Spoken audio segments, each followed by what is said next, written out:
Marilyn Ulrich has repeated the scene, well, let's just say for a few years now. I knew since about 1980 I was going to be a quilter, and I started quilting July 8th, 1999. My life changed. The minute I started quilting, I knew this was going to be it. Quilting eventually meant so much to Marilyn, she created Quilt Works in Bend.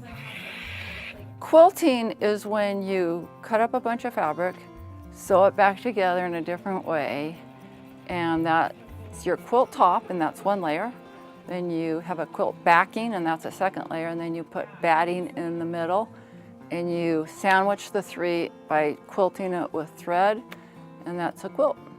Quilts seem to be a tapestry of life well lived, and certainly for Maryland, well traveled. I could go into any quilt shop in the world and grab something small or just some fabric, bring it home and put it into a project, and in that project I might have something from a quilt shop in British Columbia, something from a quilt shop in Holland, and something from a quilt shop here, and it's got all these pieces of my life in it. There are thousands and thousands and thousands of options that come across my table. What I want, what is going to fit into my shop, what I can afford. I have a children's section. I have a Civil War section for the traditional, contemporary section, what's called the color wall. Now, if you have any stereotypes about quilters, like I did, well, you can just forget about it.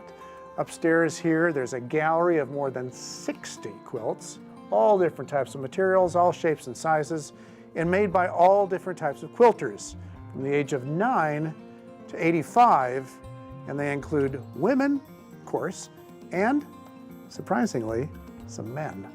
When a man and a woman walks in here, I always greet them both, ask them what they're looking for, and a guy in overalls, a great big guy in overalls and a beard will, hand me something. He goes, "Oh, I'm trying to find a red to go with this."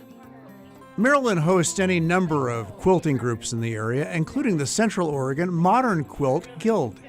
It's a connection to the history of our country and what we do. It's, it kind of gives you that sense of accomplishment, and there's so many great people who quilt that I think it gives you a support system that no other hobby I've experienced gives you. It doesn't matter if you think you made the ugliest thing in the world, everyone else thinks it's fantastic. And I think that's something that you don't find that support in people who aren't related to you very often.